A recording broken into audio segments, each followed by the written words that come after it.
Good afternoon, everyone. It is 4 o'clock somewhere, so we're going to get started. I'm Nancy Kirsch, and it's my pleasure to welcome you here on behalf of the Federation of State Boards of Physical Therapy for another regulatory hour. Before we get started, I just want to remind you of a couple of upcoming events for the next couple of weeks. Next Thursday, May 27th at 4 o'clock, our telehealth post-pandemic, The Path Ahead, with Alan Lee and Alice Bell and Heidi Koskowski and Michelle Sigmund-Gaines. On Tuesday, June 8th at 4 o'clock, CAPTI, Everything You Need to Know for Regulators About CAPTI with Candy Bonner and Pam Risline. And on Wednesday, June 16th, we'll have Dale Atkinson back here with us again for Regulatory Hour, The Conflict Zone. That sounds really good. And then on Wednesday, June 30th at 4 o'clock, the NPT and COVID with Christine Sousa and Lauren Miller.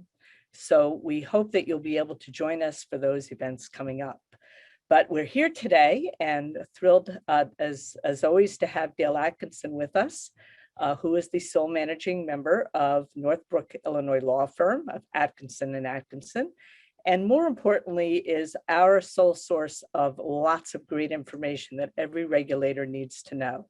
So I'm going to turn it over to Dale, and we're hoping for a very interactive afternoon with lots of questions and lots of interaction between those of you that are on. So thank you again for joining us. And Dale, it's all yours. Well, thank you so much, Nancy, and good afternoon to everybody. I am pleased to be here for this May 2021 regulatory hour. And as mentioned, we do these monthly and alternate our topics, and we're glad that you can be here with us. And so first off, I do want to say thank you to FSBPT for putting on all of their monthly seminars that they're doing. This pandemic time and lack of perhaps being able to be physically together can create opportunities where organizations like yours, FSBPT, can provide ongoing content to its constituents, stakeholders, especially you all, the state board members. So thank you for FSBPT for doing that, the board of directors, for Bill and the entire staff for everything that you do. And Nancy, thank you for that introduction. The biggest thank you goes to you all as attendees here. You are likely either governor appointed board members and volunteers to enforce practice acts in the interest of public protection. There may be some administrators.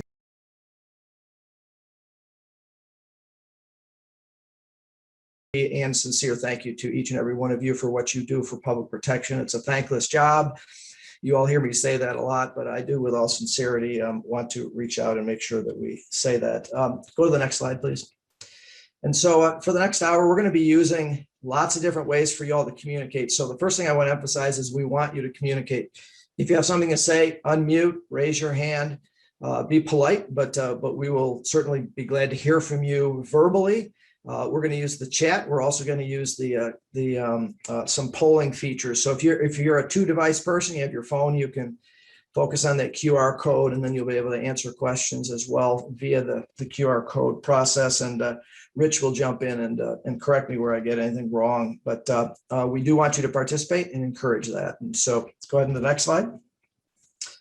And today's topic is Together is Better, Collective Wisdom and Voice. And to me, this is an extremely important topic and a realization. Number one, that you all, the boards, the member boards are FSBPT. FSBPT, in my mind, is not a separate organization. It is truly made up of member boards like yourselves.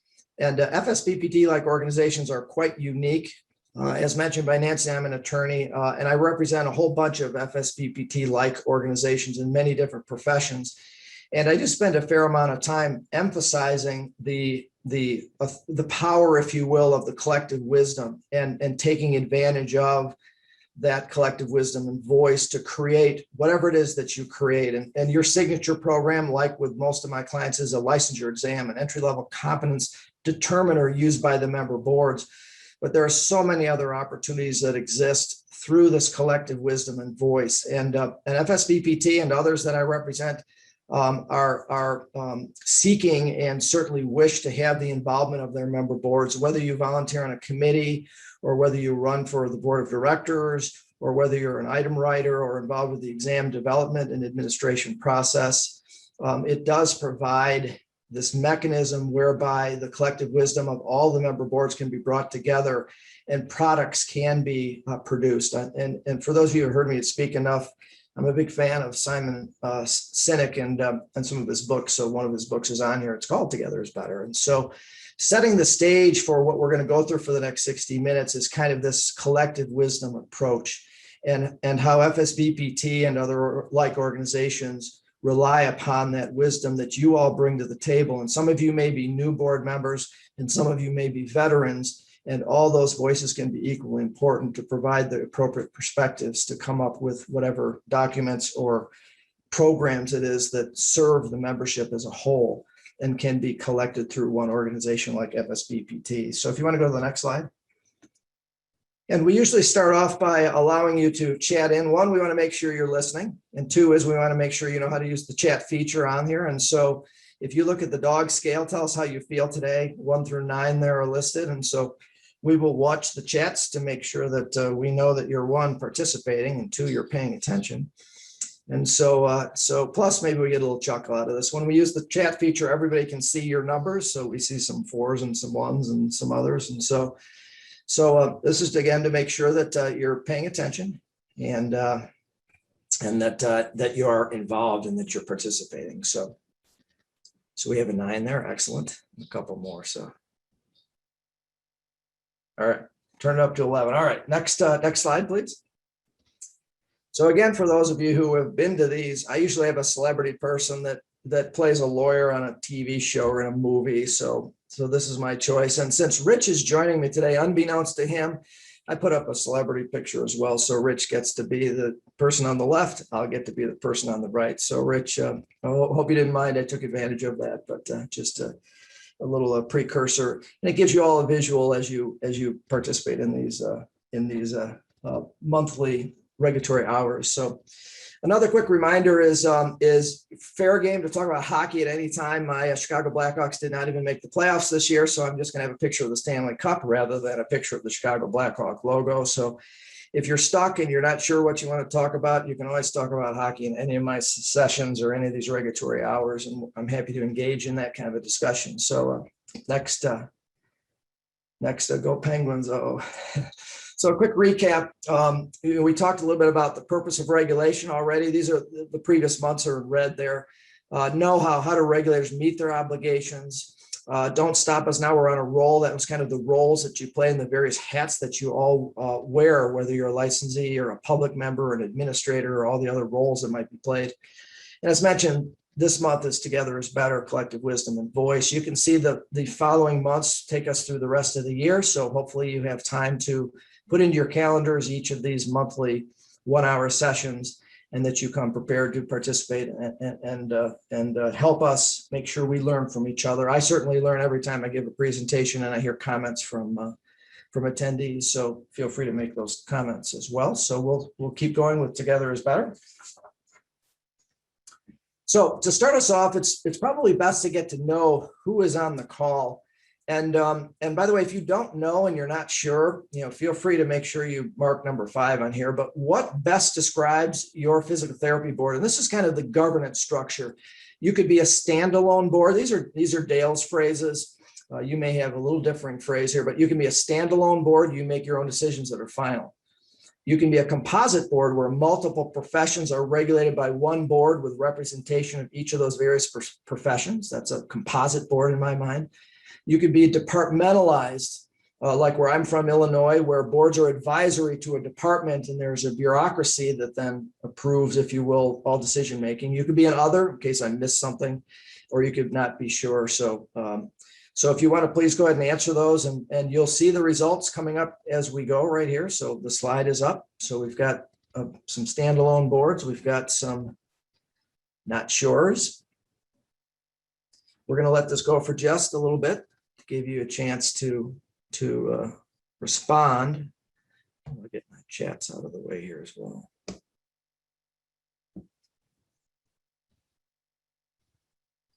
And And Rich, the number in the upper right, those are the responses, the number of responses.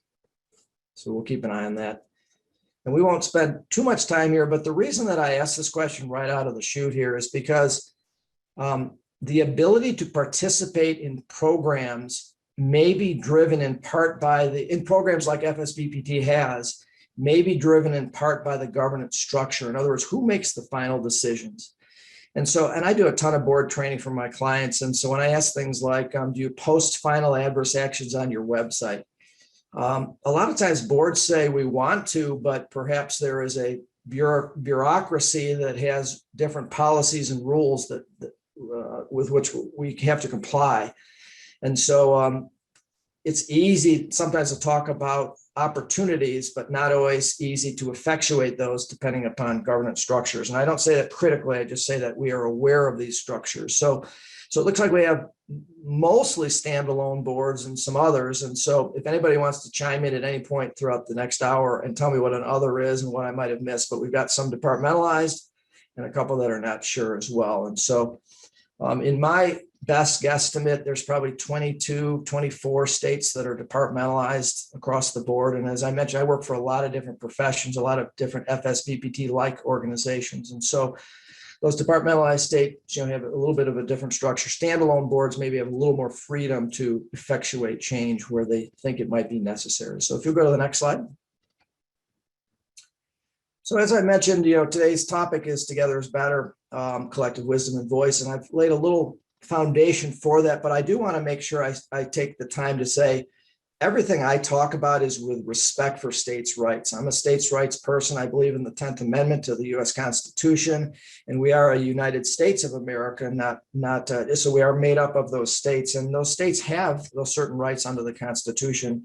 And one of those rights is to regulate the professions. Those sometimes are called police powers, dating back to a case from the late 1800s. And so while I may be suggesting ways for your boards to come together via the FSBPT vehicle that you all belong to and make up, it truly is with a respect for states' rights, and what may work in your jurisdiction may not be best for a different jurisdiction. So I understand that, and we will respect that.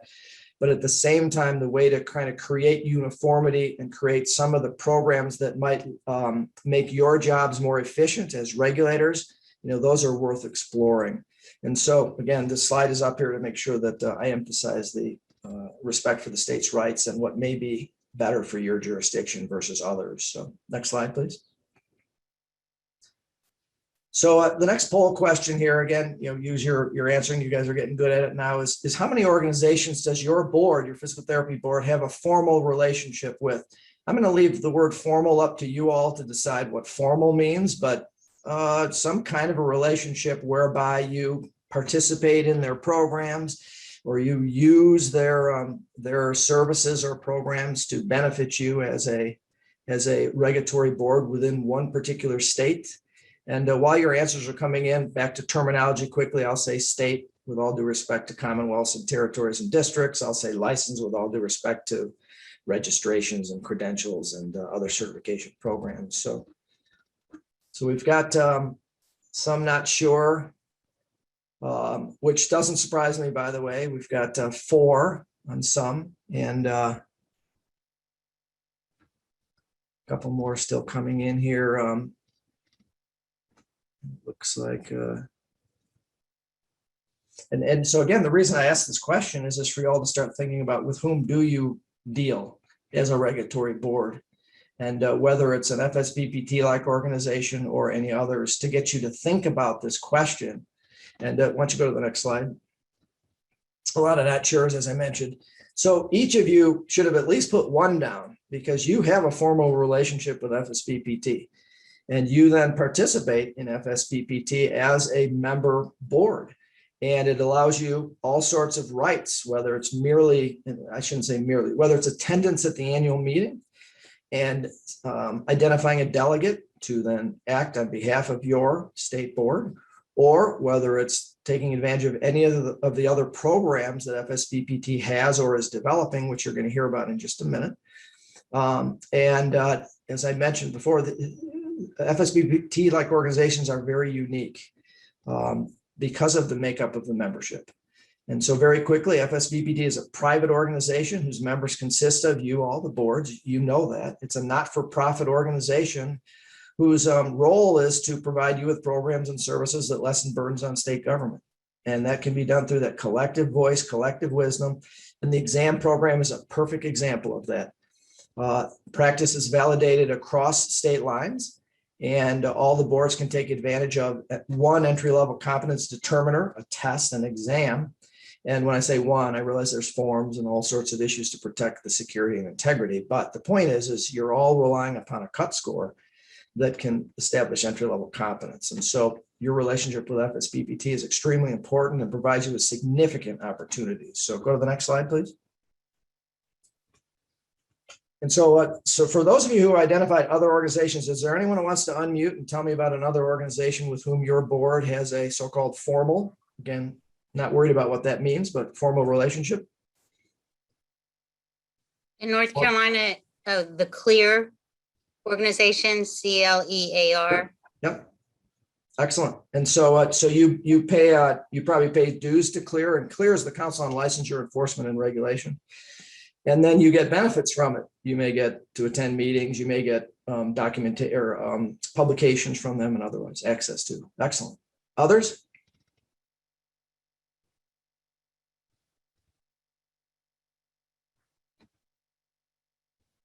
And so some of you may be thinking about the educational programs and the accreditation process. And do you have a relationship with CAPD? And if so, what is that relationship? Is it formal? Is it through a contract? Is it through a membership? Can you attend meetings? Can you listen in on the board of directors' decision-making process or others? You may or may not be able to, but again, the reason that this is all in here is to make you think about the importance of your relationship with FSBPT. And you know, this isn't supposed to be a sales job for FSBPT. This is really supposed to say you are FSBPT and you create the organization and you make it tick. You decide where it goes through all sorts of decision-making processes. So go to the next slide. So I've emphasized this, and I've emphasized the opportunities that do exist. And so remembering that you are FSBPT, you participate in the elections, resolutions, introduction of resolutions and discussions, you attend meetings, you participate in committees, you help set policy, and you benefit from that. And I think Jeff, Rich, we also had the LIFE program, the leadership attendance that you have for your delegates that create opportunities for you all to come together and then dictate, if you will, that's probably not a good word, to suggest opportunities that exist collectively that benefit the group as a whole, meaning all of the member boards. And there are so many opportunities that exist here, and my clients are exploring many, many of them, in addition to obviously their exam programs, but all sorts of other opportunities that do exist that help in the efficiencies of state boards, number one, but two is they may also promote uniformity and help in portability, mobility programs. You all have a compact, so you're heading in that direction. And these are just important aspects of the ability for you all to come together. So next slide, please. So I will turn this over to Rich now, who is going to help me in today's session. Thank you, Rich, for being involved. And he will talk to you about the programs and services of FSBPT. So Rich, go ahead and take it away. I will mute.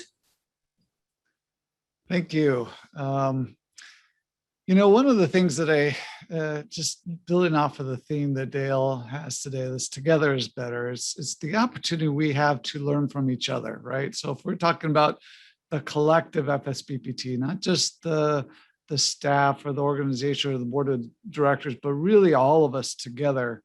How do we communicate? How do we help each other?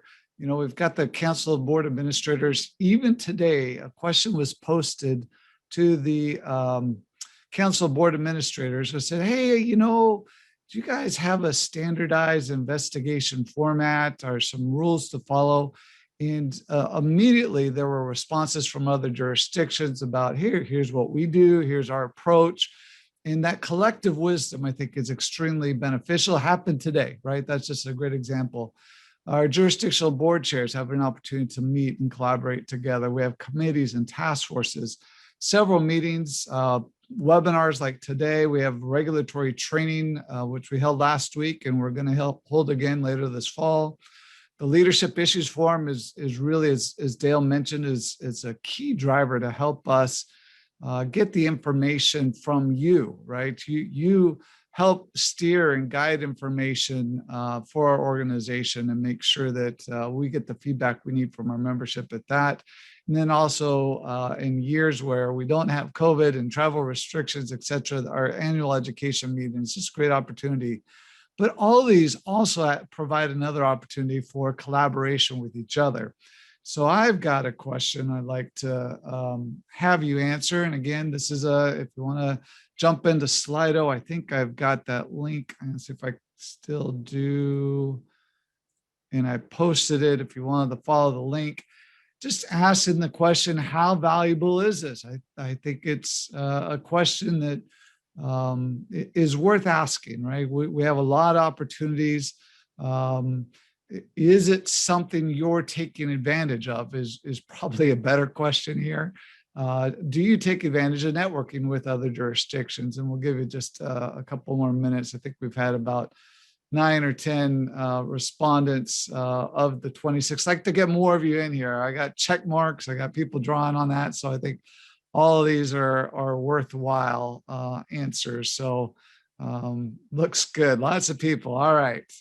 I will go ahead and clear the drawings temporarily and move us on in the presentation. Valuable or extremely valuable. And most of you said extremely valuable. So just great opportunities.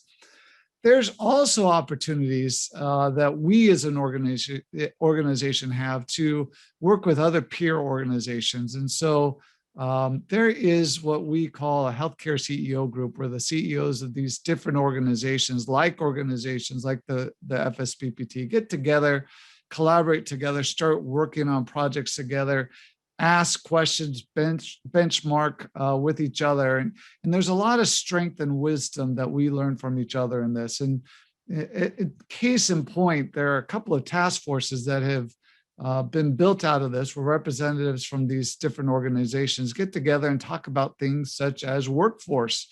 You know, what are you guys doing to collect workforce data?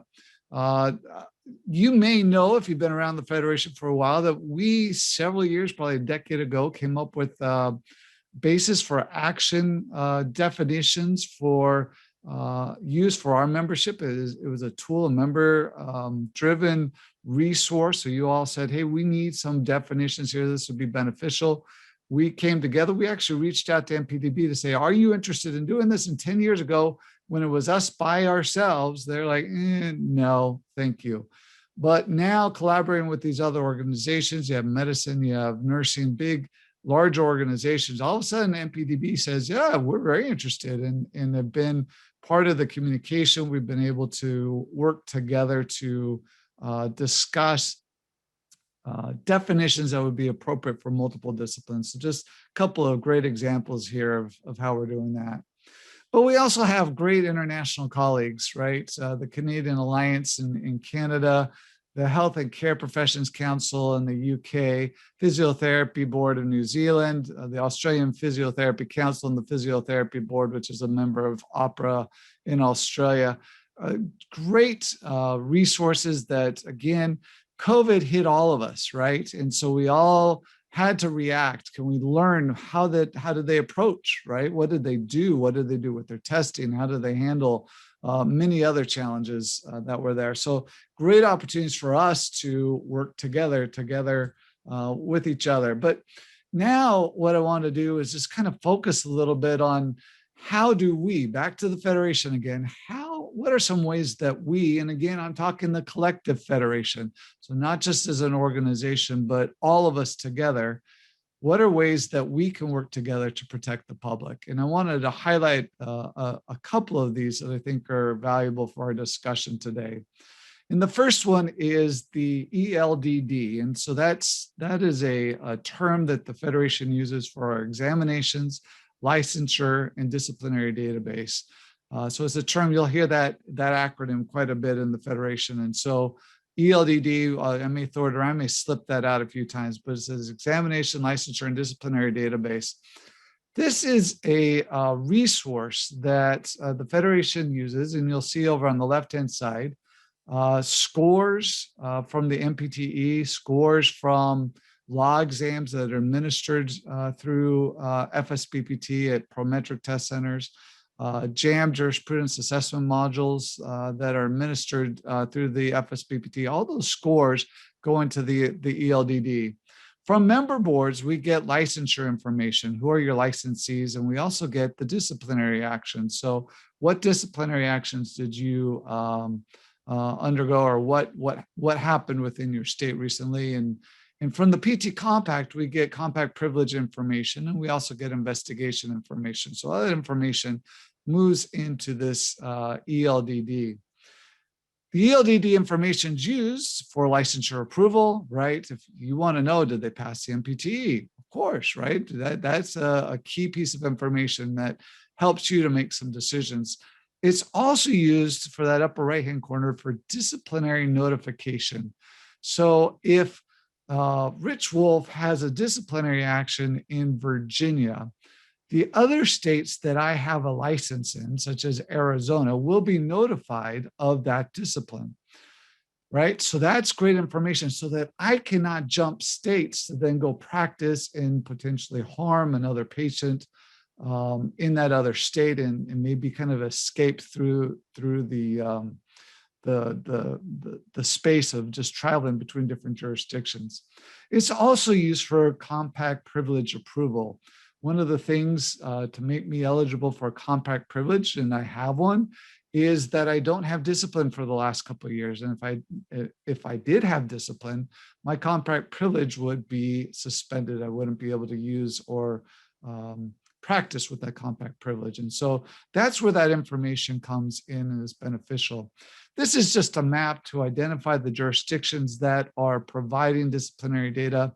If you're in that lighter color green, that means that you're providing information to the FSBPT through our operating system, and that we are acting as the reporting agent to the MPDB. The darker green suggests that, all the other dark green, so green being very good, they're entering their disciplinary information into our system, and we have that. The blue states means that the states are emailing us or sending us a notification that there is new disciplinary information, and then Federation staff goes and digs that information up and then enters it into our system.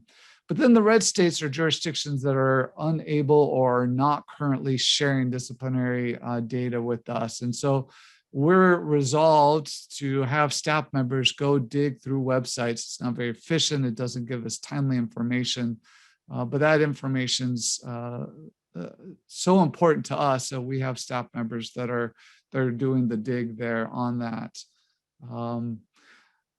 The next question I wanted to just ask is, how easy is it for the public, right? We're here to protect the public, to find disciplinary information on your website. And so we had staff go through, this may not be the perfect map, but this is just some categories that we've identified. If you have a disciplinary action flagged in your system and the details about that, you're in that green. And if you're in the striped, you may have a flag and details available, but maybe not for 100% of the actions. If you have a flag, so hey, I look up Rich Wolf and there's a flag that disciplinary action took place, but there's no details, you're in that orange category. If you've got a list of disciplinary actions available, but it's not connected with the license you look up, it may be a little harder for the public to search through it a little bit. You're that yellow group. If you've got no flag, but other orders are available, that stripe group is there. And then if you've got to just, as a public, go through the board minutes, you're in the red, right? So that information's still out there as part of the public information, but if it's not easy for the public to get to, potentially it's a hurdle there, a barrier for me to be able to identify. This is a quote that I heard Dale give just last week at a regulatory training. And he said, what service are we doing the public if it's difficult to find the disciplinary information, right? How are we helping them if we make it challenging for them to be able to find that information there? So then the next question I wanted to pose is just how can we work together to enhance licensure portability? And this is the lead into the PT Compact at this point. Now, the PT Compact is a separate organization. It's not part of the Federation here, but the Federation supports it financially and supports it in concept as well. And so a lot of effort, a lot of resources, Federation resources are going to help support the Compact. You'll see this is current. We just recently had Indiana and Kansas enact PT Compact legislation. It's the hot off the press, probably the most exciting news there. The dark blue states are the states that are actively issuing and accepting PT Compact privileges. So 21 of those going through. And then you'll see the gray ones that just aren't there yet, kind of the green or ones that have legislation currently introduced or introduced this year, may be working their way through, may not actually pass this year, but were introduced. And so that's what the map looks like. I think it's exciting to see how fast this has grown in the last few years. So the real question is, why does the Federation support this? And one of the reasons is that as part of the compact, member states agree that they will weekly send to the ELDD a submission of their licensure files, right? So we know which licensees are in your jurisdictions. And then any new or transferred scores are entered into the Federation's operating system there. And that they will report and finalize all adverse actions within 14 days to the Federation, right, within the operating system there. And that these jurisdictions will adopt the use of the FSB PTID so that we are not sharing this protected personal information, such as a social security number, in our communications with other jurisdictions. We will have them adopt that. So those are big wins for us. And that's why the Federation has put money to support the PT Compact, and the concept put a lot of energy and efforts in the legislative efforts as well with that. So basically, I've got this last one, which is a word poll, that a word cloud, if you will, and one or two words. This may not be your state may have no barriers, but what do you think are some of the barriers to participating fully in sharing of disciplinary data or in joining the PT Compact? So take a moment, jump in there. Again, you can, I'll put the link in here if you want to click on the link in the chat one more time for the poll, get you an opportunity there. Someone very honest, our board itself, staff resources, these are very honest self-reflections. Fantastic. Good comments. Keep them coming. Like to see that bureaucracy. Yes. Challenges with that. Interesting. Keep them coming. Like to see how this fills out as you're entering this. It's got some handwritten notes. I don't know. I'm going to read that. Too clear. Attorney advice, confidentiality, patients involved. Know something.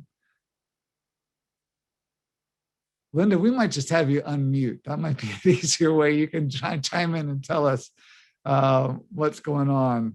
Know something, no board. I'm not quite sure that I could read that one itself. So just interesting comments and feedback. I think it's great opportunities as we kind of close out this portion of the deck to just get your thoughts of this. Data sharing is a challenge that we're hearing, and it may be because of attorney advice that the data sharing is challenging. So I am going to Linda.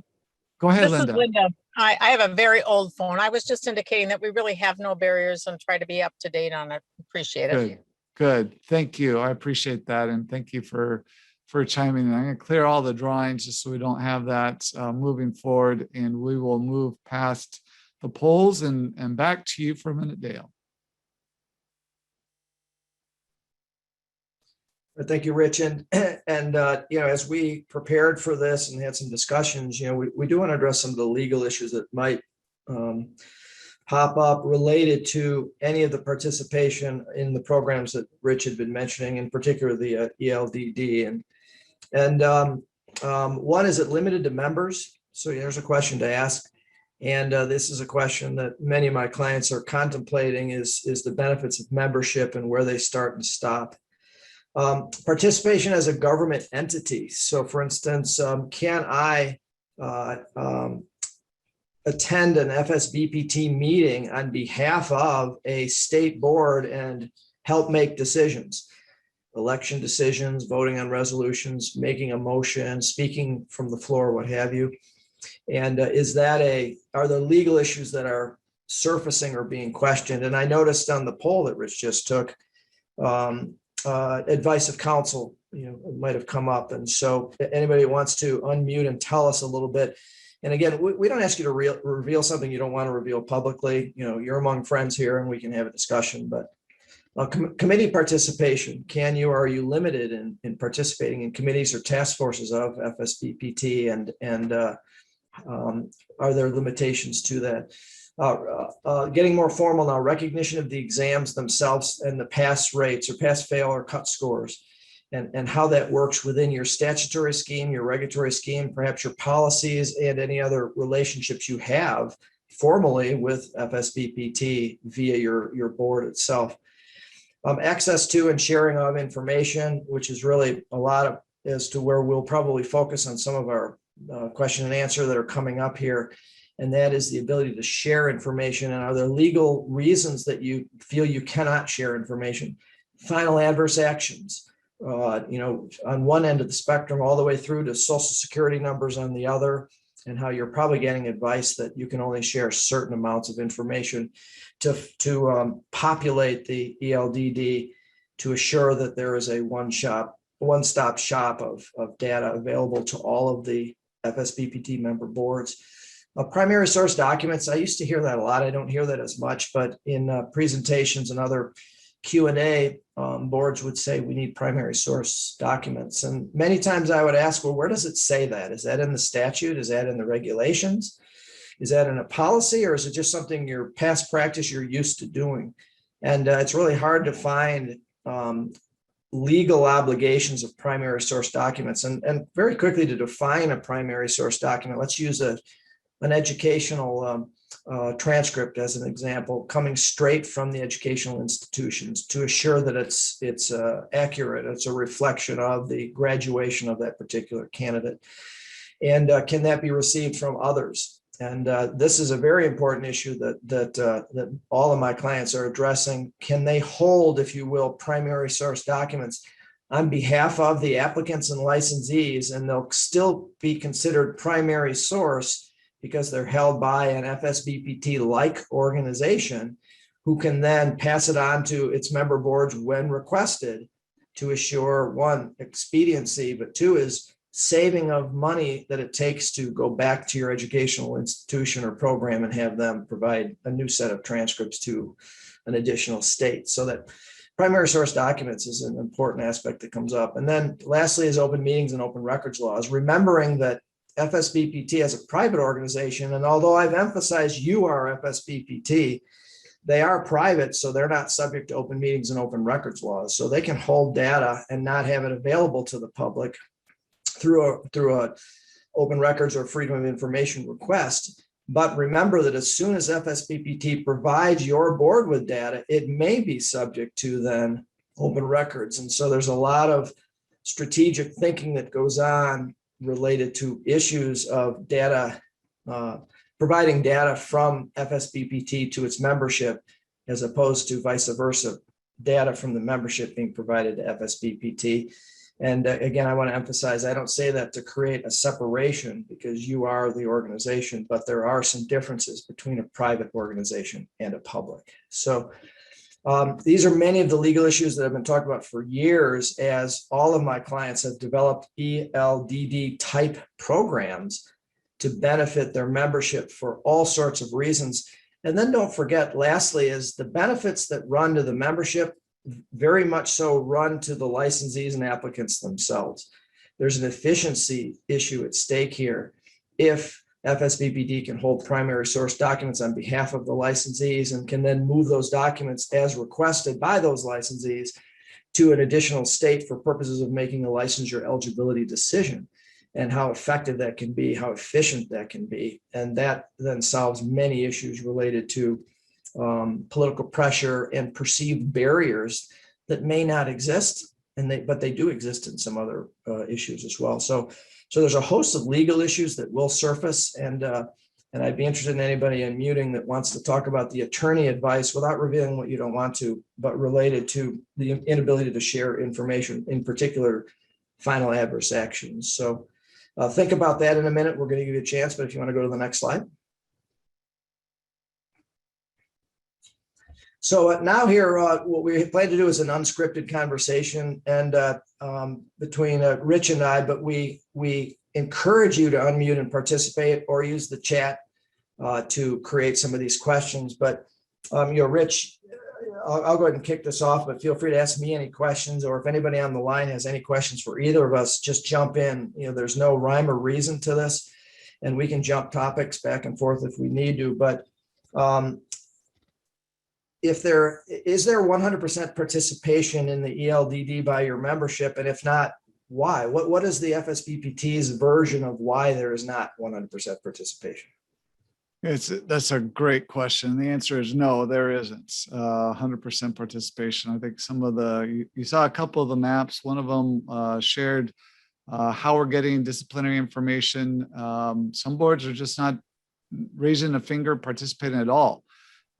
Is it because they feel they can't? They feel like they don't have legal advice? And I think I'd bounce that back to you, Dale, on that one. Or is it that we just don't have a great mechanism, that they don't feel like they're connected with FSBPT and maybe don't understand some of the barriers associated with it? So Dale, I think one of the things we always, the easy out is, hey, legally we can't share data. Legally, we cannot participate in this. And so let me just ask you that question. How do you overcome those types of easy, short answers to be able to find ways to enhance participation to help protect the public? And while I'm formulating the answer in my head, if anybody wants to unmute, and I realize, I'm guessing we might be preaching to the choir. I'm thinking that most of you participants probably are aware of these programs and maybe fully participate. So, but any thoughts that you might have? But I think first and foremost is communication. And all of my clients make sure that we assure the member boards that the information they're sharing is otherwise public. Let's start with that. So final disciplinary actions. It is otherwise public. So it could be obtained through an open records request or freedom of information. It potentially could be obtained by going to the website. It could be obtained, as you had mentioned earlier, actually reading board minutes and finding out information. And so that reluctance to share something that is otherwise public is a little baffling to me, because there's no legal basis for it that I can see. But at the same time, there's a reluctance. And FSBPT it's not unique. Most all of my clients would answer the question the same way you did. There's not 100% participation. And there's no legal basis that I could see is if we're dealing with information that's not otherwise public. And with most of my clients too, the information that is obtained, so the ELDDs are limited in their exposure. So it's limited to the membership to have access to. So it's even perhaps in a more protected issue, and questions can come up, should it be made available otherwise, everyone can debate that. But for right now, we can just talk about it's intended for internal use by the membership. And I don't necessarily see any legal issues why I couldn't. And I'd be curious if anybody wants to unmute and just chime in and help us with this, because we ask this question a lot, and I get these answers. Our legal advice says we can't do it. So is that the kind of advice everyone's getting? Dale, I'm willing to put myself right out there. I appreciate that you said that you think you're preaching to the choir. I'm a discordant voice in the choir because I'm from a one-star state, which means we don't participate even with ourselves, let alone anybody else. So I'm just curious, you said this great statement, where does it say that? Where is it written that we can't do this? So where is it written that we can't do that? And how many times can a board member who's not an attorney, who really doesn't have that clout, say to the DAG, where does it say that? How come we can't do that? Without really just annoying the DAG completely till they turn you off. How do you handle that? What I would do is one of a couple things, and again, I say this so everyone who's listening, be cautious. Don't just run off and start doing this and say Dale said this is a great idea. So everybody, digest what I'm about to say and then use it as you see best. But depending on the position you are on your state board, you can make a motion at a board meeting that we immediately comply with. And I'm not sure I might phrase this, but I'm going to be rough here with the ELDD requirements, and that we, within X number of days, provide final adverse actions to FSBPT for purposes of enhancing the data bank, blah, blah, blah. You're going to make a nice motion out of that. If it gets seconded, it's going to get voted upon. Okay. And let's hope it passes. And so there's that formal side to create it within the minutes itself. There's a less, if you will, formal side to say, I would like to request that our attorney who represents the board write an opinion that tells us, can we or can we not provide X data, and give us the citations to the law. Law, by the way, means statute and regs, to give us citations as to our limitations or allowances. And that, we have that at our next board meeting to discuss. So, you can actually formally get an opinion from the AG or whatever lawyer represents your board. So there's different ways. The first way, by the way, is a little more probably in your face. You come up with it. So you lay some foundation for it. These programs are important. I think we want to comply. I'm not sure why we can't. Can somebody help me? Is it ripe to make a motion to have compliance? Now, the third way is probably even more so in your face a little bit. And that is modify the bylaws of FSBPT to say, as a condition of membership, certain things are going to happen. And, these are all, they get progressively more in your face, if you will. And I don't mean to say this to create a lot of controversy, but there are perhaps some other mechanisms through the governing documents of FSBPT to create kind of this incentive to comply. This is Linda. I just have a question, Nancy. We're not a compact state, so we don't have that reporting mechanism. But if I'm understanding correctly, this is really an asset to public protection. And why is your AG opposed to that? Yeah, and that's one way to phrase it. I think anyone will react as soon as you say, gee, you're not in favor of public protection because you don't allow us to do this. That's kind of one approach. But it's really more of a, if we're prohibited by law, just tell us so we know. And if we're not, well, then let's have a discussion as to how we can and should comply. But yeah, I think your point is well taken. And, it's really a matter of I think, open discussion at a state board meeting itself. Create the record for it. So it's a great suggestion, Dale, and I probably heard you say it about 8 years ago.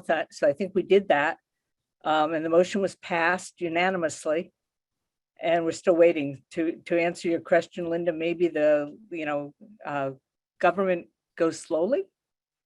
And okay, and if I could jump in here too, not in your face still, but thinking about this, if it's part of a motion that gets passed, now you turn to your staff and say, why aren't you complying? Now it's an issue of the evaluation of your staff, and are they doing what they are supposed to be doing as a staff? And if not, there may be consequences to that. But when the board speaks, the staff acts. That's generally how it has to work.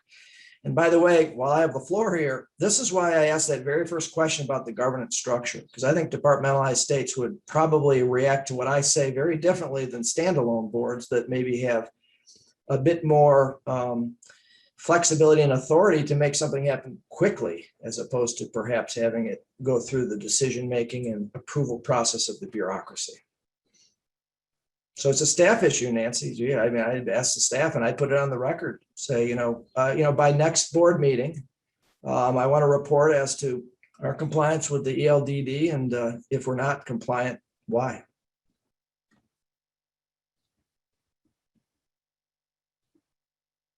I hope that wasn't too much of a in your face thing for all the attendees here. So we're candid here, and then you all, as I mentioned, you can figure out how best to maybe effectuate some of this. Other questions or comments about that issue? And Rich, maybe an opinion from the FSBPT. I'll go to the next question I have in my head, and I've already laid the foundation for it.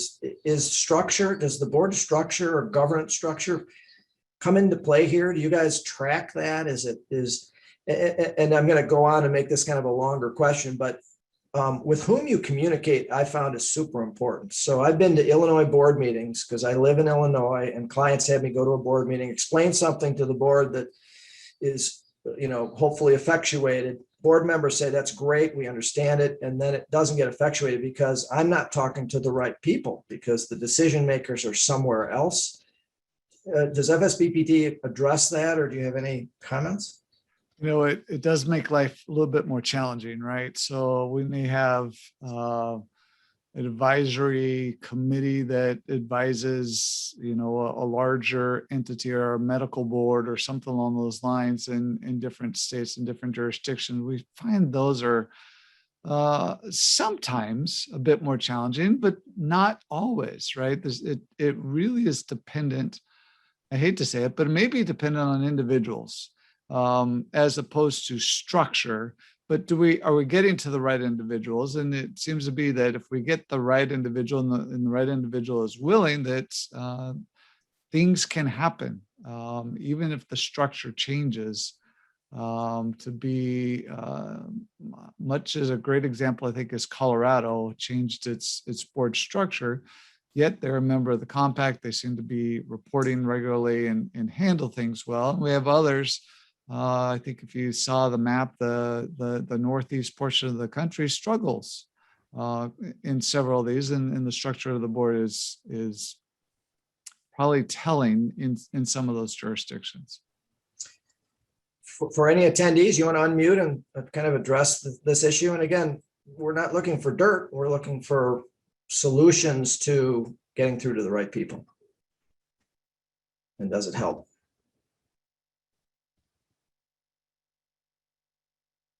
Or put it in the chat.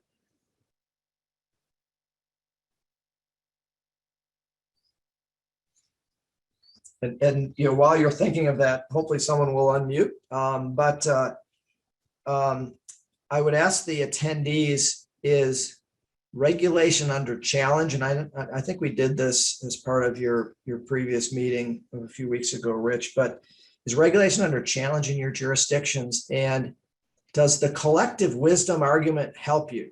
Does the collective voice of your state board via the FSBPT, it's almost like everybody's doing it this way, we need to do it this way. Does that work or help? And so anybody on the line, if you want to unmute and talk about that kind of an approach to dealing with an issue, or Rich, if you want to chime in about FSBPT's perspective. We surely have resources for that, but we also have a lot of boards that, again, use that networking opportunity to say, hey, we are under a challenge here, or it really doesn't matter what the issue is, but just there is a threat or a challenge that the board may be receiving, and they'll reach out to each other via the council board administrators, the CBA, right, to have the opportunity to chat together through different emails, or even reach out to Federation staff themselves. And we can say, point to, oh yeah, this state or this jurisdiction has handled this recently, and we're successful and we're able to overcome that. It might be worthwhile to put you in touch with them, to be able to collaborate, to learn from each other and those experiences. And so I think that's personally, again, that the power of the networking to be able to handle some of these challenges. And again, calling it the larger federation with all of its members. I think there's benefit, the whole idea behind today's topic is this collective wisdom and collective voice. And I think that kind of collective wisdom and voice probably goes a lot further than we think when it comes to legislative change at the state, that may be doing something that perhaps is less desirable. from the board itself and that kind of access. So I encourage everybody on the line to take advantage of that. And again, giving you all a chance to unmute. And this is your show. This is where we can hear from you and perhaps provide service, information, data to you. Do you all have communication protocols? So in other words, for those that are on the line, if you're a board member as opposed to an administrator, are there communication protocols that make it more difficult for you to ask a question like during a session like today that might inhibit you or deter you is probably a good word from expressing an opinion or asking a question? Is there any kind of limitations that you all would see because you're a board member? And that maybe that needs more clarification, but I'll leave it out there for right now and see if anybody wants to unmute and address that issue. I'll explain why I'm asking that, and I know we're approaching our time, so maybe this is worth just a few minutes of explanation. Is when my clients put out forums where board members can chime in and weigh in on an issue. So let's say, I'll do something non-controversial in your guys' world, like dry needling. So that's supposed to be funny, so you guys can laugh. It's a scope of practice question. It's put out there, and board members, I've learned over the years, and I've been doing this for over 3 decades, representing groups like FSBPT, is the reluctance to reply is because they don't speak on behalf of the board. And they don't want to speak individually because it'll be associated back with the board. So this is an issue in and of itself that we all have to deal with, we FSBPT-like organizations. Administrators may have a little different approach. And so the administrators forums of my clients are very active, and the board member ones are less active, I think in part because of communication protocols. And I get that. So nobody's asking you to reveal something or go out on a limb in any way, shape, or form. So Rich, there may be an issue related to communication protocols that might deter a board member from saying, yeah, we ought to have that expanded scope, or, whatever the issue might be, or, authority over unlicensed practice. And maybe it's difficult for them to answer that question or even chime in because of their status as a board member and the communication protocols that might limit that. So, just a little food for thought here as we approach our last minute plus. So I know Rich will have a closing comment, but I'll make mine now since I have the floor. And that is one, thank you for being on. Thank you for what you do for public protection. You play such an important role, and you're not recognized for that. I hope you find these regulatory hours helpful, and we do encourage participation in them all to the point where they've changed it around so you can unmute and speak rather than just using chat format. So as you think about next month's topic about conflict of interest, come prepared. If you have some questions, ask them, and we'll be happy to address those. But again, many, many thanks, FSPPT, for having me. And the big thanks to each and every one of you for what you do for public protection. Rich, I'll turn it over to you now for a final comment. Thank you, Dale. I appreciate that. There was a question in the chat about where do I find some of these great resources. I posted in the chat a couple of links, one to the free resources that are open to the public and the other one that are open to members. So there's some great resources in both of these areas. The second one, you'll need a username and password to get into. And Dale, we appreciate that. Also posted in the link is a link to the evaluation afterwards so that we can get information from you all on how you think this went, what we can do better. Love to get a quick turnaround on your evaluation just to see how you do. And back to you, Nancy. Thanks so much. Thanks so much, Rich and Dale. We really appreciate you both participating today. And I think this was really valuable. I have a board meeting next Tuesday. I'm going to go get in some faces like I usually do, and I'll probably be off the board on Wednesday. So thank you so much for your help with that. And thank you all for attending today. We really appreciate you being here with us. We'll see you next week, hopefully. Take care, everyone.